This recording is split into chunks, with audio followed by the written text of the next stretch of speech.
All right, we're back. Welcome to stream. Welcome, welcome to stream. Welcome to Truth Hour. I'm gonna get started on IG Live. We started a minute early so that we can pair these up, and then we'll get going. We got a lot of topics today to get through, and appreciate everyone that's joining us. All right. Thank you for everyone that's going to join and be a part of the show today. Another episode of Truth Hour. And as always, if you have questions, drop them in the comments. Mr. Clark, welcome. Just waiting for Shonda to join, and then we'll get going. I know people are excited to hear about QAnon, but we have some others to discuss outside of QAnon. All right.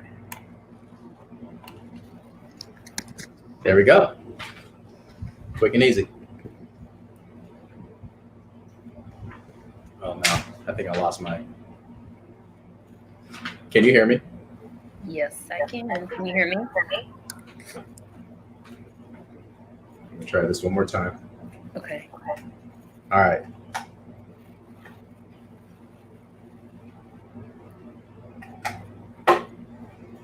Good. There we go. All right, now I can hear you. All right. So Okay. we're good. Yep. Are you saying Okay. it's lagging again on if anyone's live with us on Facebook, is there a Oh, no. lag or we're good? Good. All right, so we wanted to open up. Okay. Welcome to another week of Truth Hour. Sorry, I didn't mean to cut you off. Thank you everyone for joining us. I was getting heckled a little bit in the comments on IG, mostly from Karen saying that we're not gonna be able to make it through all the topics, and we're gonna prove folks wrong. All right. So this weekend, Naomi Osaka just won the U.S. Open Championship. This is her third major title, and I was just curious if you had any thoughts or reaction to her victory. Yeah. So just start off. Thanks everyone for tuning in tonight with Cliff and I. So just to add, it's amazing, like what Naomi has accomplished and how she used her platform. You know, the past few weeks we've been talking about athletes showing up and going beyond just what's expected of them, and for her to already have it queued up with different masks with names of individuals who've been killed, due to police violence. I really appreciated that, because the group of people that are watching tennis every week is different. And the thing is that in all of these industries, we have to make sure that we are utilizing our influence. So for social justice, amazing. And this victory, also amazing. She's, definitely an inspiration to a lot of young girls. So I'm excited. Yeah, I was excited. I've been a Naomi Osaka fan pretty much like when we started to see Serena was kind of reaching. I think she's entered a different kind of echelon of the sport. I mean, I personally think she's the greatest to ever play. I think we'll have those debates when she finally decides to retire. But ultimately, it's time to start grooming some of the youth to take over and to have an athlete that's not just talented on her whatever this field of competition is, but one that's willing to speak out, kind of in the mold of a Jim Brown or an Ali. I was somewhat surprised, because tennis is not a sport where people have been very vocal when it comes to expressing themselves in these issues. So I was excited and just really uplifted. She's been consistent on social media and in the press. And I love. I don't know if folks got to watch the post-match interview, and they asked her, what is the message? And I'll put the photo up of her with the masks on, because she wore, after every match, she wore a mask. I'm trying to take the banner so you can see it, with Elijah McClain's name, Philando Castile's name, Breonna Taylor across the front, Tamir Rice. And she had these names to bring awareness. Because that's what's important. Folks need to understand why we have this pain. I say we, I'm talking about individuals in the Black community. And she was able to utilize this huge international platform and bring awareness. So she was asked in the post-match interview, what message are you trying to spread by wearing these masks? And her response was beautiful. She said, well, what message did you get from it? And you just kind of start clapping, because it's like, she gets it. The question is now, do folks in the majority, do folks who are not harmed by this kind of racial trauma, do folks who are not oppressed, do they get it? What message are you getting? And I love that response from her. Mm-hmm. And yeah, the Breonna Taylor, all the masses, to me, it was powerful. And then, also to note one thing, I know in one of her interviews, she continuously emphasized how, unfortunately, there are more names, but there's only a few there's only but so many matches. And so just having to make that decision, whose name, whose name will we uplift, because there are a lot of family members who haven't received any justice for their loved ones. So just keeping that in mind. And with that, the news of Breonna Taylor, the settlement that the city had with the family, it's, hopefully people understand. So this was a civil settlement. There still is no justice in terms of criminal charges that have been brought against the police officers that did kill Breonna Taylor. So we do need to continue to uplift her name. As her family said in the press conference, this was not what they asked for, and that they still want us to continue to say their daughter's name and to demand justice for her. What the settlement included were a number of reforms, and I could talk about that in a little bit, but first I want to get your reaction clip to the news before I go over the reforms that are included. So, to have the largest settlement for some type of police misconduct, what is largest settlement in Louisville history, correct? Yes. Mm-hmm. And to still feel like justice is not served, because these individuals have not been charged with a crime. So essentially it is, we're going to pay to appease the family. We're going to provide this monetary compensation, really just to get some silence. But if you're expecting us to hold these individuals accountable that are representatives of the state, that's not going to happen. You need to look elsewhere. And there's an incongruence with that failing, because to me, there is a responsibility for state officials. If you reach a $12 million settlement, how do you not also come to the conclusion that this right here is representative of the need to bring these people to justice? Otherwise, you're going to have police departments across the country continue to have officers engage in misconduct and misbehavior, and just paying out settlements as if that's the natural order of business. And that should not be considered normal. Mm-hmm. Yeah. So, and the unfortunate thing is just like, I'll just list a few of the items that they included in their new reforms. So we've talked a little bit about this before, and it's also in line with some of the items that they've placed in the Breathe Act. Again, if you're unfamiliar with the Breathe Act, you should definitely look it up. But for this community, what they did in Louisville, Kentucky, they now have established like an incentive program so that police officers, they're trying to incentivize them to live in the communities in which they serve. Mm-hmm. So that's one thing. And the wording here, it says they're encouraged to volunteer 2 hours every 2-week pay period in communities they serve in. Again, they're trying to build these relationships between the police and the community members. They also said that they would include social workers within the Louisville Metro Police Department so that they can provide assistance to them. There will be more transparency and accountability for police officers. So they talked a little bit about the search warrants. One of the things I don't understand. Real quick. Yeah. I just want to go real quick before you go. Yeah. Sorry.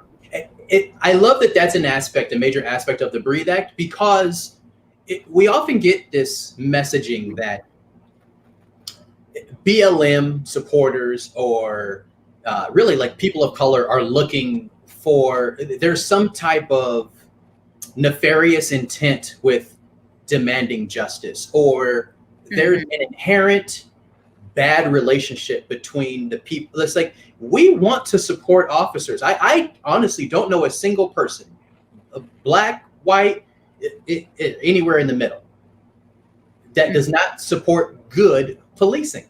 I think all of us want good policing. I think what we need is, like you're acknowledging with the Breathe Act, there needs to be a legitimate, like an authentic relationship between law enforcement officials and citizens. And it's not until there's more interaction, and you don't get that interaction unless you're living in that community, unless you're interacting with people in the community, and not in a capacity where you're responding to an emergency situation. They need to be in the community, dealing with folks, interacting, not just dealing with folks, but interacting with people and actually seeing them on a human level, watching them compete, watching them just engage, and just stopping and having conversations with people. Right.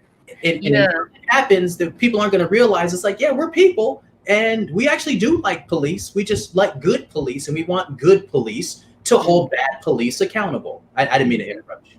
No. I mean, and some of these other things, they'll have a different process in terms of search warrants, how they're being obtained, and just the approval process.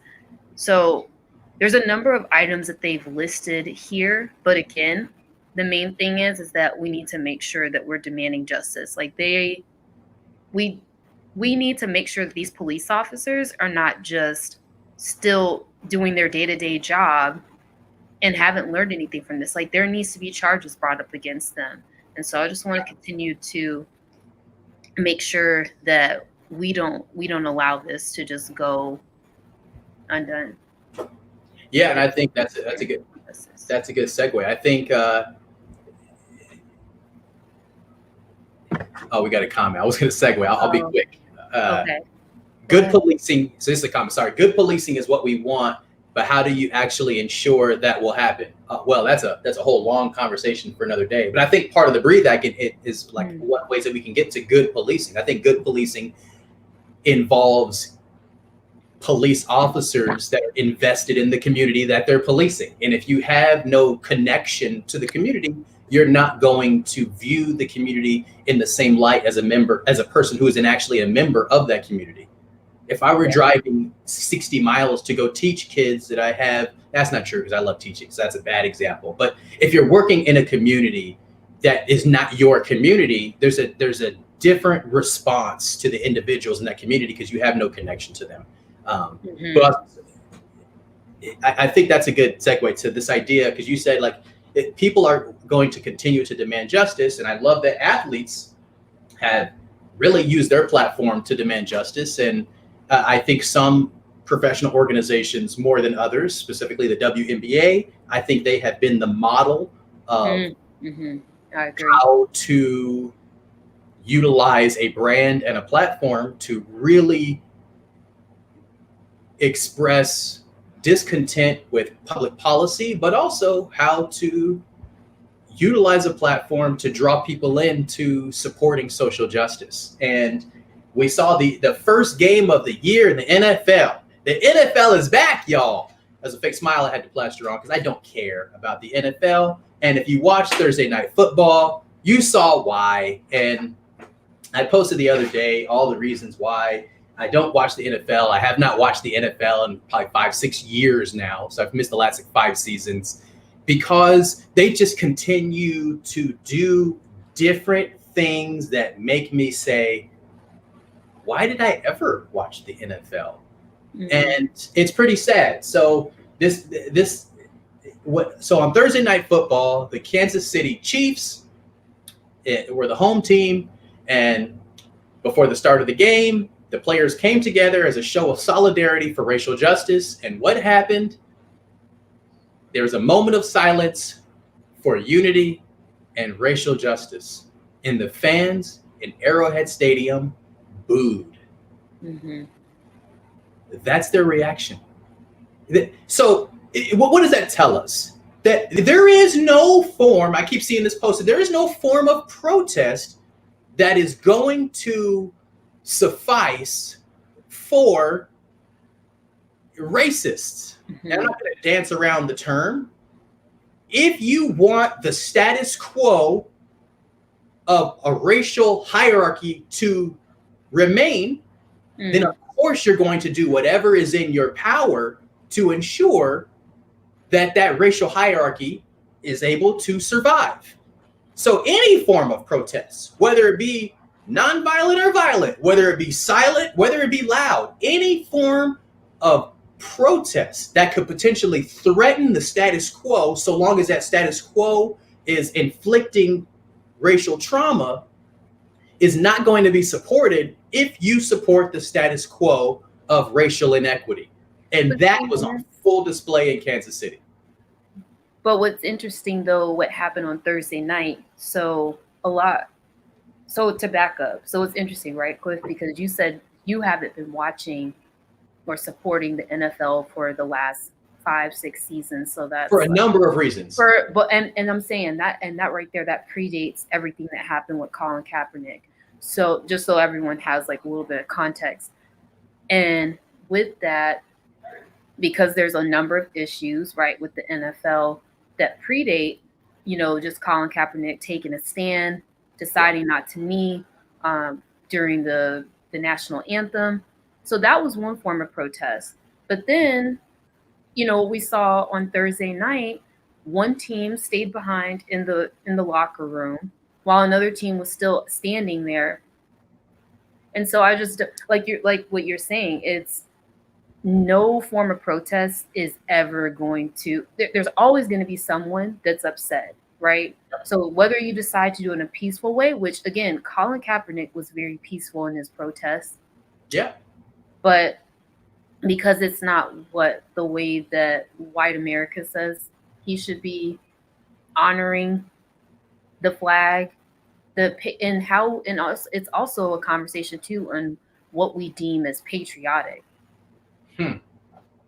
Because there's when you're saying that, you have patriotism, it's from the lens of white America.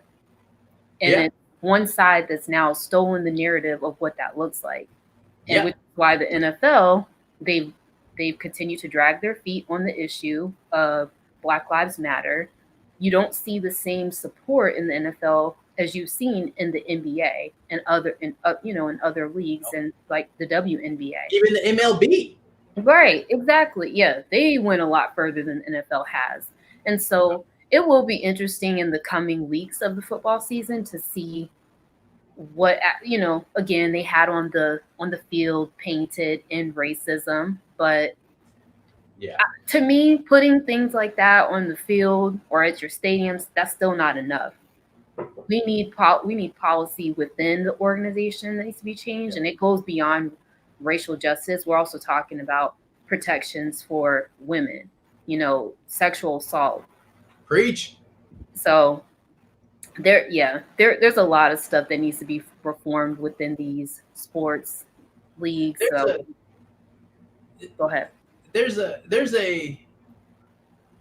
bastardization of patriotism by conservatives in America, because what patriotism means to them is a blind following of an ideology that has really never existed.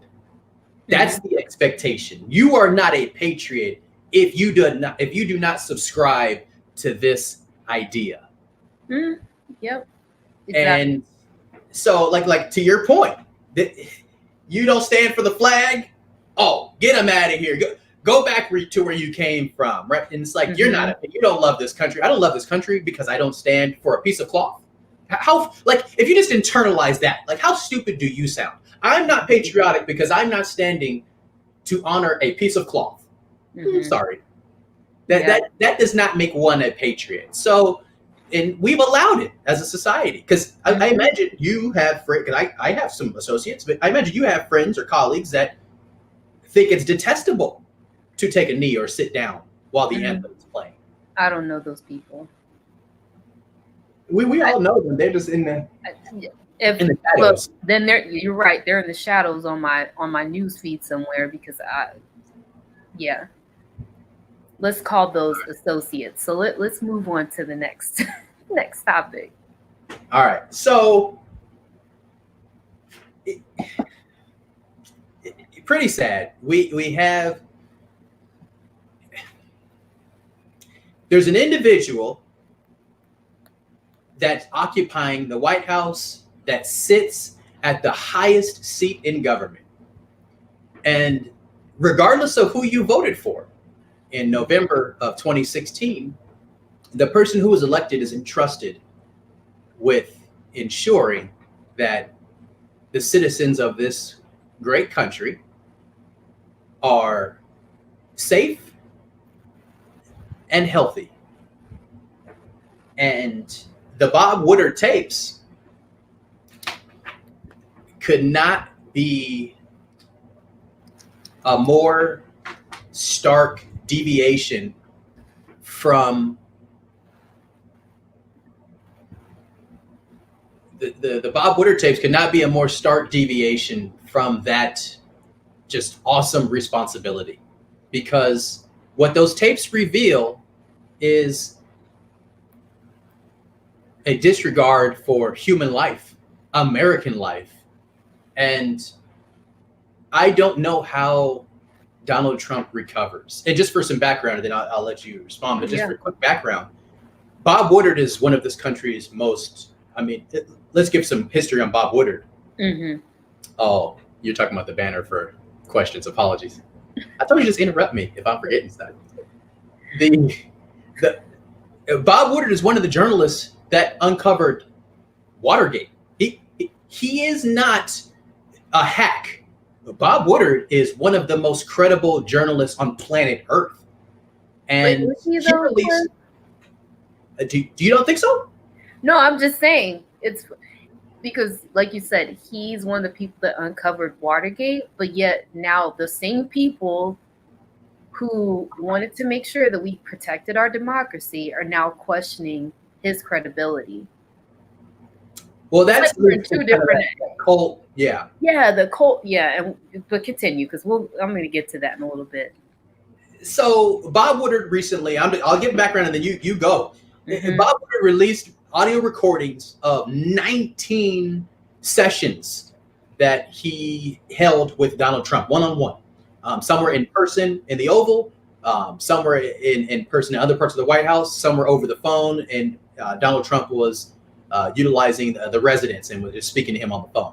But he had really not unfettered access, but he had access to the president, mm-hmm. extensive access, so that he could produce this book that Trump knew he was writing.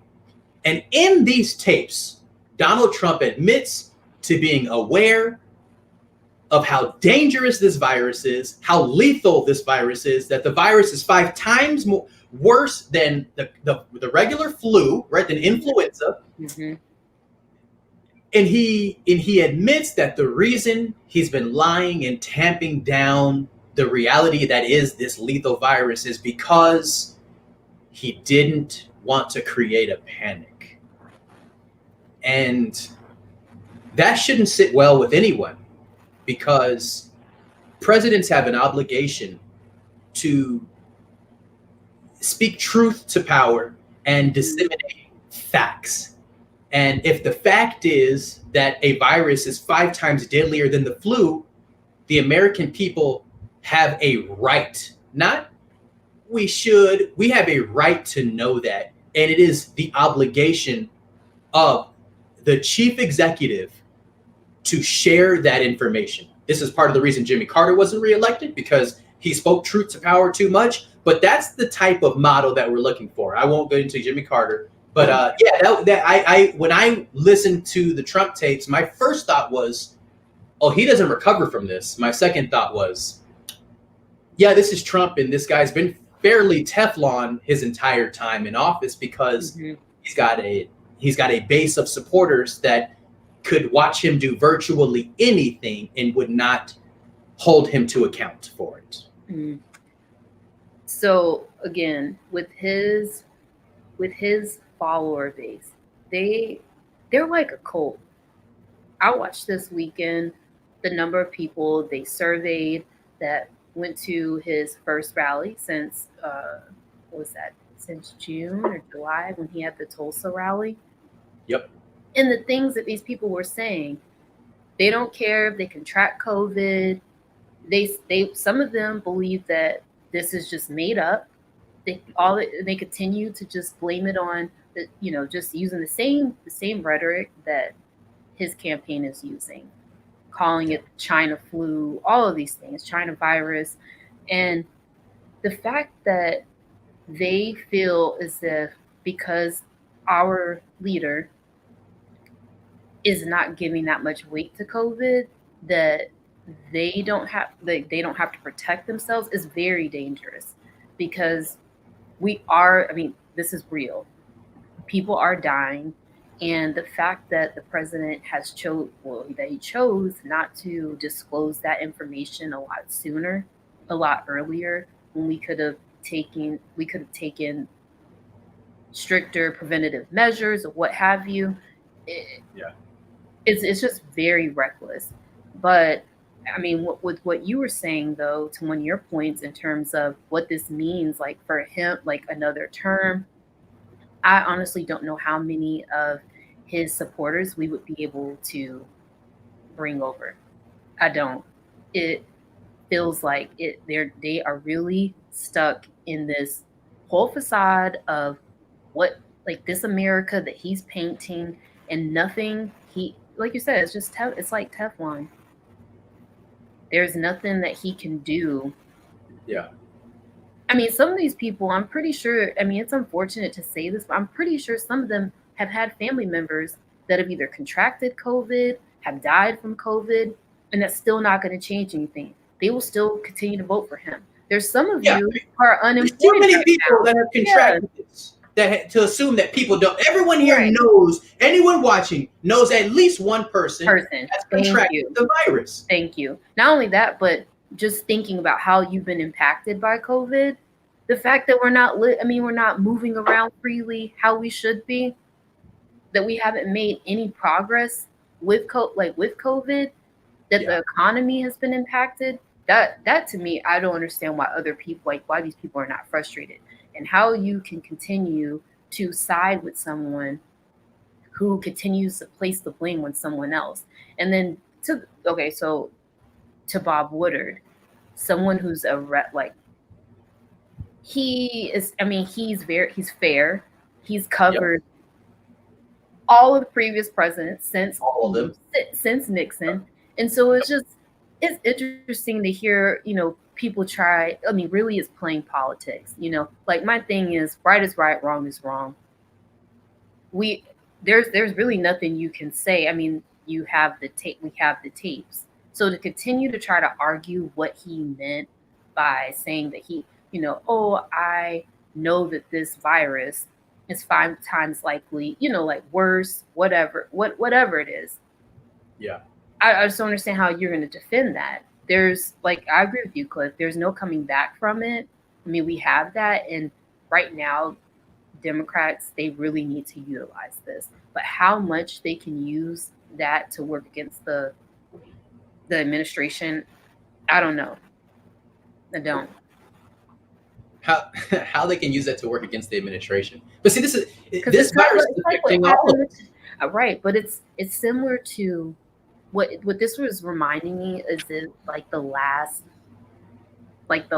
60 days, or really like the last 30 days of the 2016 election, when you're having all of these tapes, like NBC, they put out these tapes of Trump and comments he's made about women. And so I almost feel like, is it too late? I don't know. It's just like, is it too late? Should they have put this out a lot earlier? Well, so we had a nice comment. Anything. Go ahead. Earlier, we had a good comment earlier, and it said, "This is nothing new," and he's been Teflon. So really, I mean, it's not even just an audio recording like with Bob Woodward. We literally have a video of Trump bragging about sexually assaulting women. The infamous grab them by the pussy video. and it had zero effect on his supporters.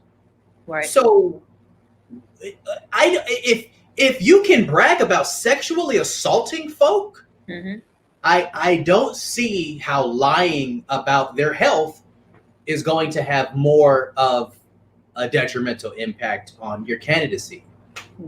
So, to the commenter's point, sadly, I think he survives this news cycle. And but you asked a valid question, and that could be something that folks in the comments. It should Woodward have released the tapes earlier. I mean, at the end of the day, we are a capitalist nation, and I'm not sure if it would have been in his best interest to release them for his book purposes. I think release, because the book releases tomorrow, correct, or today? Tomorrow? I just know it's this week. Yeah, this week the book releases, so that's why he waited. He sat on the tapes, but also, does he have an obligation? What about all the folks that have worked for him? I think if your priority is the preservation of our union, then you got an obligation to share with the public all the information you know about him. That's a great point in terms of the people that are working for him. Yeah, and not just after you get fired and you're upset, but if you're working in the White House and you see something awry, you should be sharing that with the public. Start blowing the whistle. You have it. You have a duty, and who cares? Let them call you a whistleblower. Yeah.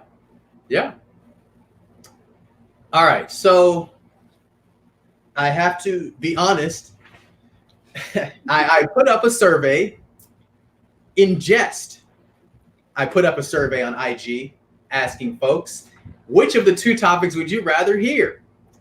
QAnon conspiracy or gender reveal parties? You and I had talked about it earlier in the weekend, and I had a clear preference. And I just assumed, well, these are my friends and like people that I've had conversations with. They're going to want to hear the same thing I want to talk about. I was wrong.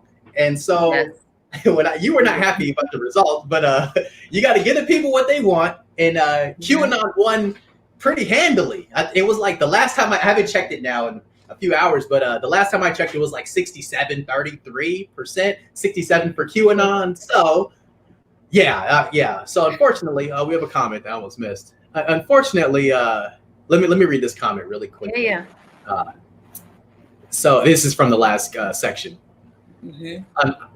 I unfortunately don't think anything makes Trump look dirty to his loyalists, which are unfortunately 95% of the GOP. I don't know about that comment, actually. I don't think anything makes Trump look dirty to his loyalists. I agree 100% with that part. But the second part is, are his loyalists 95% of the Republican Party? I have to assume that if that were true, people like Mitt Romney would never have a place in the Senate, right? Because I think there are some John McCain types out there, but they're just heck, 95, because it's really just Mitt Romney. Yeah. What I would say, I stand corrected in real time, because I think it's really just Mitt Romney. Never mind. You know what? I'm going to put the quote back up. I might have to agree with this about 98%. Yeah. But also, too, they're at a fault because by affiliating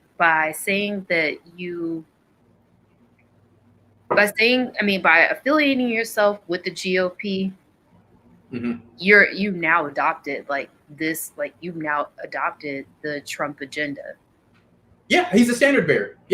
But yes, Trump is the standard bearer. By nominating him, by supporting his nomination, you're supporting the nomination of the party's standard bearer for the next 4 years. Period. And possibly for the next 15. Yeah, that's another long conversation. That's it's hard to walk. Of Trump on politics. Politics. It's hard to walk back. And then going into the QAnon, the type of candidates then that will begin to infiltrate their party. Yeah. But they don't seem to be as concerned. And you go ahead, Cliff. So this is some wild stuff we got. And the reason, just for some background, the reason I had no interest in addressing Q is because, for those that know me, I don't get into conspiracy theory. I don't subscribe to conspiracy theories. I think Booth shot Lincoln, right? I think Oswald killed Kennedy. I think we landed on the daggone moon. And I think climate change is real. And I don't think it's a hoax to try to bring down I'm not a person that subscribes to conspiracy theory, but also I have to acknowledge there's some privilege in that. I think the reason that Americans are not just Americans, but worldwide, but the reason why certain demographics of people are susceptible to falling prey to conspiracy theory is because it provides an answer for either your own failings, or sometimes conspiracies fill voids.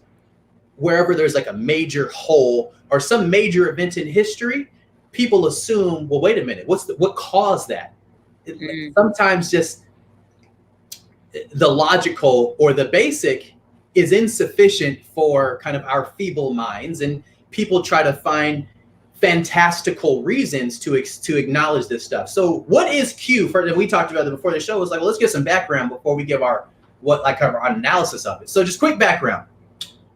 Q originated in the fringes of internet chat rooms. And you're probably thinking, oh, well, that's all I need to hear about it. But no, we got to understand this and its roots. So if you remember Pizzagate back during 2016 and what that caused, if you don't know, actually on Netflix. That craziness up.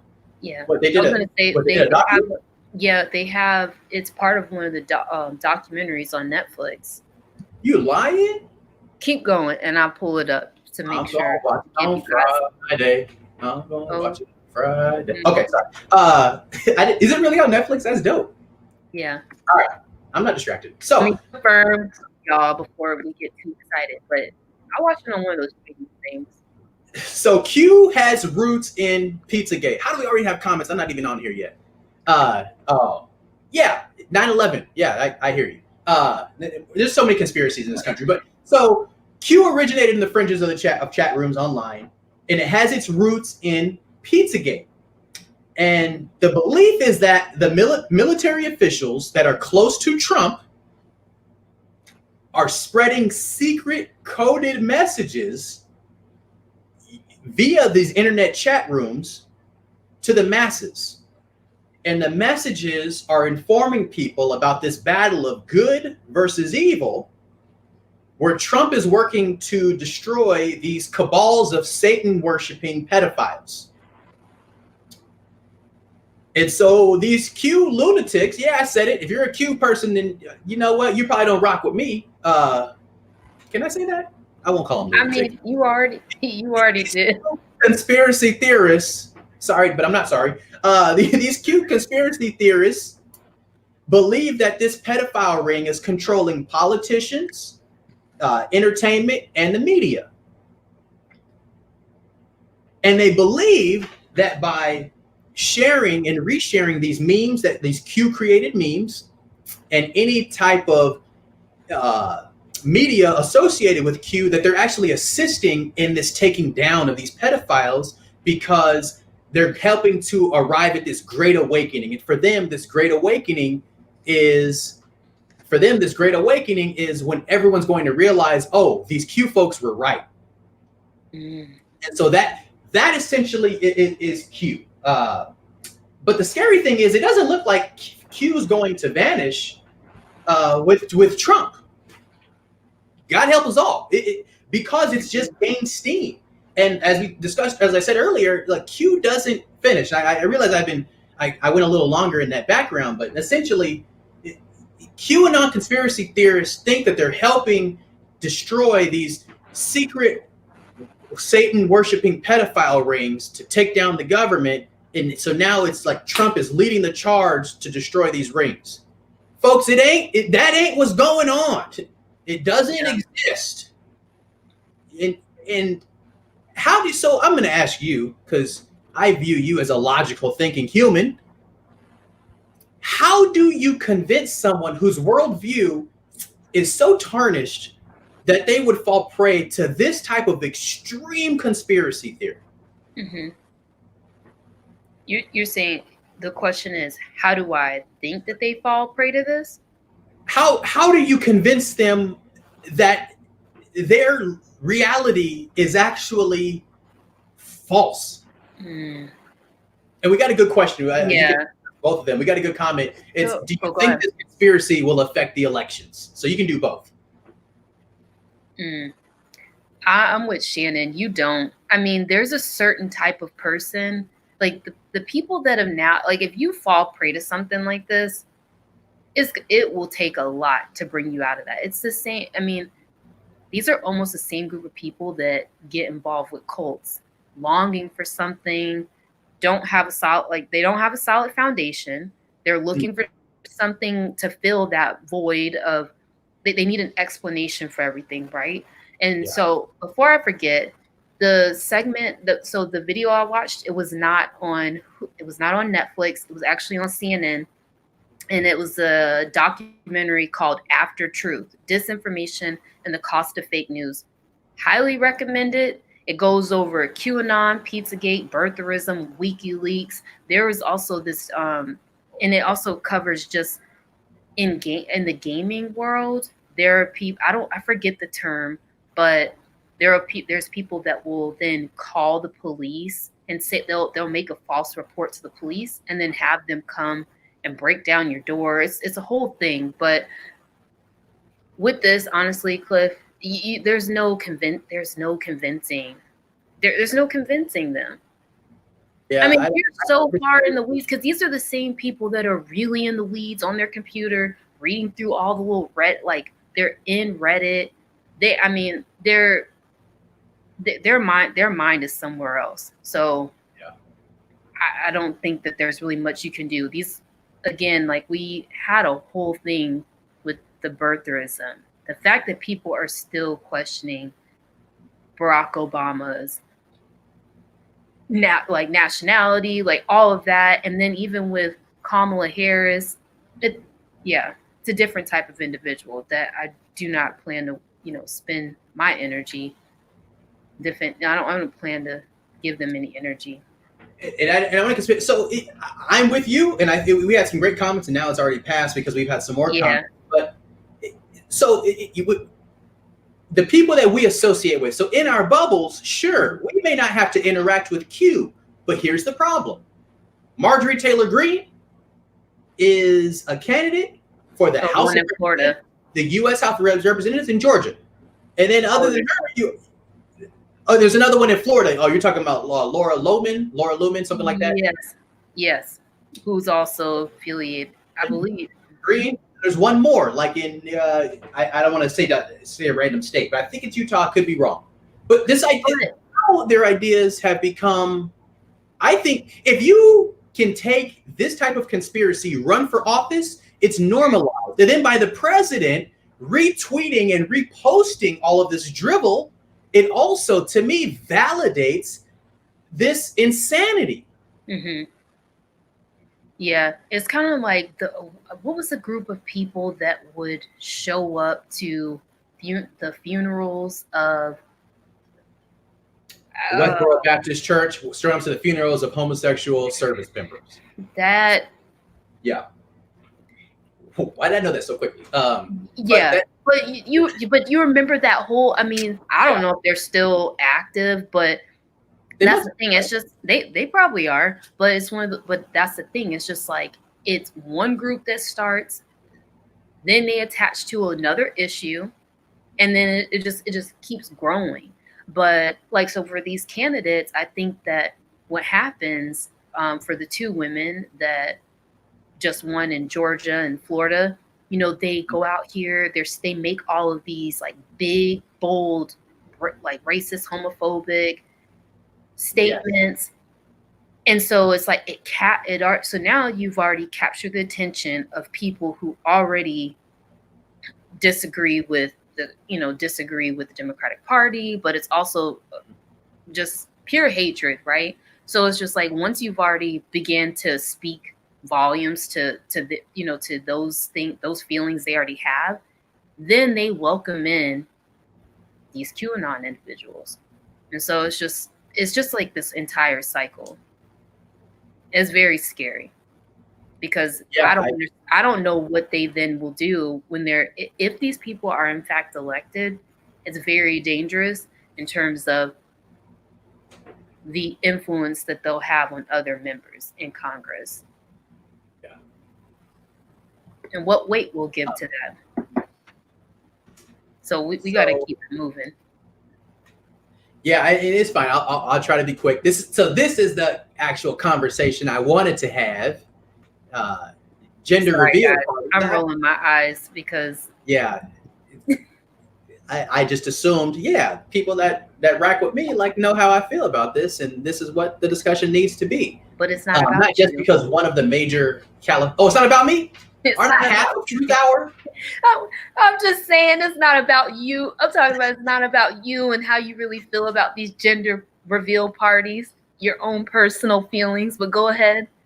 So what? Yes, of course it is. The Truth Hour, and the truth about gender reveal parties is that y'all need to stop doing them. If you want to have a baby shower, go ahead and have a baby shower, right? If you want to have some type of gathering to celebrate the bringing in of new life, have at it. My problem with gender reveal parties is that it forces folks to kind of perpetuate, and this is 2020, and I think people should become a little more enlightened. It forces us to perpetuate this kind of binary gender normalization. And let's imagine the kid grows up and does not they don't decide to fall into they don't fall into considering themselves girl or boy, right, man or woman. I would be pretty upset. So this is inflicting really kind of, gender trauma on folks, like forcing people almost to, like, to me, it's like, what does it matter? Like, and this idea, like, if it's a boy, it has to be blue. If I had a kid, they'd be wearing every single color. They'd be wearing rainbow. What does it matter? So this is what I thought we were going to be talking. Okay, so yes, I'm in partial agreement with you on that. And so, guys, to be fair, when Cliff said he wanted to cover this, identify. Thank you, Grace. Thank you, Grace. Yes. So when Cliff said he wanted to cover this about the gender reveal parties, I kept rolling my eyes because I just don't even understand why people do these to begin with. I think it's we know why. They do them for likes on social media. For likes, right? But our world has it's now exactly likes. Yeah, it's too much. Again, I don't have a child yet. I know that I will be that person. I will do the most in terms of having a baby shower. And I probably will do something else after the baby arrives. But that's just me, and my friends know that. But in terms of like the gender reveal, so last week when all of these, when I saw it was trending, I thought it was trending because of the very reasons that you mentioned, Cliff, in terms of it being like trauma and then just like identity. Yeah. Not knowing that the fires that are happening in California, which Cliff had to educate me, that way before they started a fire. Yeah, so that was the reason why it was trending, was because of the decision that a family had made, which is it's really unfortunate, right? Because they were celebrating new life, but it was how they chose to do their gender reveal that actually sparked a fire. So again, everyone can make their own decisions, but in terms of doing these elaborate gender reveals, y'all really need to tone it down a little bit and make sure we're not doing things. Screen. Yeah. Go ahead. On face. I fully agree. Stop having them. Or, I love this part, if you're listening, call them what they really are. Anatomy reveal parties. Which to me would showcase just how foolish people are being. Like, would we ever celebrate the anatomy of people in any other circumstance? Why are we doing it with these babies? Yeah. Stop it. Just celebrate. To me, it's like, we've had a pretty bad year. Just celebrate life. It's okay. I don't think humans need an excuse to party. We work very hard. We've had wage stagflation since 1979. We're underpaid as a society. So we don't need an excuse to party and to celebrate. Just do that without perpetuating this kind of binary gender society that really doesn't exist anymore. Folks should be able to identify however they want. That's just the way I see it. I've always hated these stupid parties. And I hope that now, at least with these clowns starting a fire, burning up a third of my state, that people will start internalizing, you know what is the real purpose of me doing this? If I just want likes, I can do a whole bunch of other stuff. Right. But I'll leave it with that. But that's, I would have spent more time, but we got to keep giving the people what they want. And what the people want, apparently, is What was the A vaccine. Oh, yeah. I mean, I would actually like to know in the comments how many people would take the vaccine if there was one available. I really would like to know. Because people I've been speaking to have been very vocal about that. So I really want to know, like, how many people would actually take it. Yeah, people are here saying, I don't trust it. So definitely not taking it. I don't trust it. No. So I'm going to give a quick background of the vaccine. So this is our last 10 minutes. I'm going to give a quick background of the vaccine. And before I continue, for the people who question whether or not we were going to finish all the topics in this hour, we did it because we're in the last one. All right, sorry. I'm petty. So you are. I know.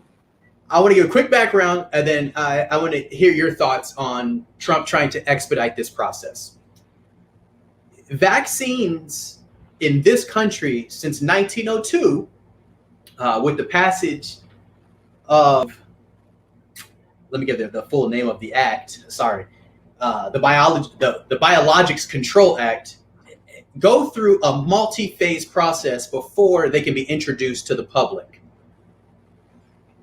You've got more comments saying they wouldn't trust the vaccine. I wouldn't take it yet. No, two of us, I think, agree on that. All right. Well, I mean, we got people who had comments, good comments. So these are the stages of vaccines before that they would ever be injected into us. There's an exploratory stage that involves basic laboratory research. There's a preclinical stage where the studies use tissue culture and animal testing to assess the safety of a candidate vaccine. There's the IND application, where a sponsor, typically a private company, submit an application for an investigational new drug. That's what IND is for. And then they apply to the U.S. Food and Drug Administration, right? And then we start phase 1 trials. Now, those first 3 that I listed, the exploratory stage, the preclinical stage, and the IND application, that's typically a decade. A decade. Because if we think about it, let's think of our history. Our first polio epidemic was in 1894 in this country. When do you think, unless you've already looked it up, but when do you think was the vaccine for that created? Jonas Salk. When do we think we got that? For polio? For polio. First outbreak in the 1890s. I'm going to say somewhere like in the 1920s. Nope. More than half a century later. It's not until 1953. Somebody said 1980. Sheesh. I was going to go with like 1940 after the First World War or something. But well, remember, we had a president that suffered from. Right. So it's not, we still don't have a vaccine for AIDS, right? Viral infection. So this idea that we're going to skip through the phase 1 vaccine trial, which candidate vaccines in humans involve a small group of adults. And then if that's successful, you move on to phase 2, which is a larger group of several hundred individuals who participate in the phase 2. And if those individuals who are successful in phase 2 move on to phase 3 of these trials, and then vaccines move on to tens of thousands of people. And it's not until after a successful 3-phase trial can vaccine developers then submit a biologics license to the application to the FDA. We're talking I heard another person say 1980, but it was announced in the 50s. So we're going to have to look that up. Oh, Periscope. That's the first comment we got from Twitter. I love it. So I'm not right now. Yes, you are. So I got a new pet today. My mind's everywhere. I'll just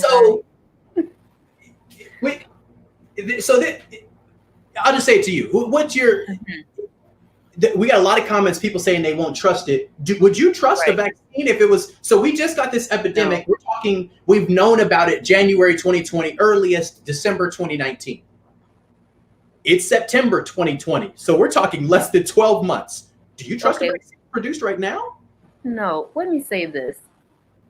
If people have been trying to quarantine themselves the best way possible and they haven't contracted COVID, I don't think those individuals that have they've used their discretion. They've taken care of themselves. I don't see why they would just go and throw themselves out there to get this vaccine. Who would do that? And not only that, but I don't even get flu. I don't take flu vaccines. None of that. I agree with in the comments. It's definitely a political play. Yes, political play. Yeah, because the thing is that they've been saying for so long in other countries that they've been working on a vaccine. So now I feel like it's this whole like, well, we're gonna have the vaccine first before. Yeah, like it's a race to space. Yeah. This is landing on the moon. Right. Not only that, I mean, you're testing this on people, and hopefully they're not. Let's just hope they're not testing this on Black people. That they're not. I mean, that gets to that. Yeah. Without their consent, let me just say that. Yeah. Yeah. Black and brown communities have historically, right, been subject to the worst. Have been subject to some of the worst. I see the clock. Effects of some of these diseases. Why? Not just because of the racism in our health care system, but also because we're in communities that are underserved when it comes to healthcare. And if you're not in a certain socioeconomic bracket, you're not going to have access to healthcare. So we suffer most. And so naturally, the people who are responding in here, no, I'm not going to take. So I personally am not. You're not going to find me having them put anything in my arm. There's not going to be a need. After 100,000 people take it, and after a few months later, I see it's safe. Okay, maybe, but I'm not going to sign up to be. But will there be a need to? But that's my whole thing. It's just like, but why would you need to take it? I honestly don't care how many people take it. But you said a few days ago you've never taken a flu vaccine. Yeah, I don't take flu vaccines, so I just feel like I've never contracted the flu. Why fix what's not broken? Can you let me knock on some wood for you? I don't. To me, and it goes to the comment that we had earlier. Mm-hmm. The comment that we had earlier was it's a political play, and that I think is the central reason why people currently do not trust the current vaccine. Yes, because this comment about no, but I do want to make sure I add in though what I'm. Even though I'm saying that I don't take flu vaccines, I'm not saying that I don't trust vaccines, because I do think, this is just me. Again, I don't have kids, but me and Cliff talked about this. I do think that people need to make sure that they have their kids vaccinated. We're not going to get into all that, but I just want to make sure I point that out, because I don't want people coming at me on the side with she's not an anti-vaxxer. She just happens to not have taken the flu vaccine. Right. This is just my thoughts when. And I agree. Research for yourself. Mm-hmm. Yeah, Tuskegee. So that's part of the reason I'm skeptical of a government that won't even find ways to hold law enforcement officials accountable for misbehavior and genocide, like next week's topic of that you can introduce if you want, because another form of genocide with the forced sterilization that we learned today. So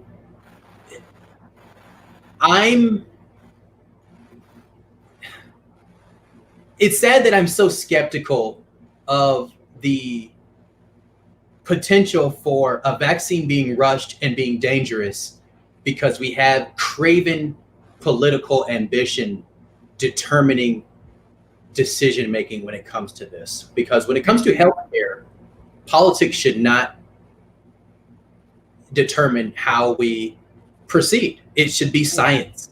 And also these folks who are not scientists that's Bob Woodward. That was a bad photo to put up. But sorry, you can go. No, I just want to add too. So when they were interviewing I believe it's the CEO, the president of Pfizer.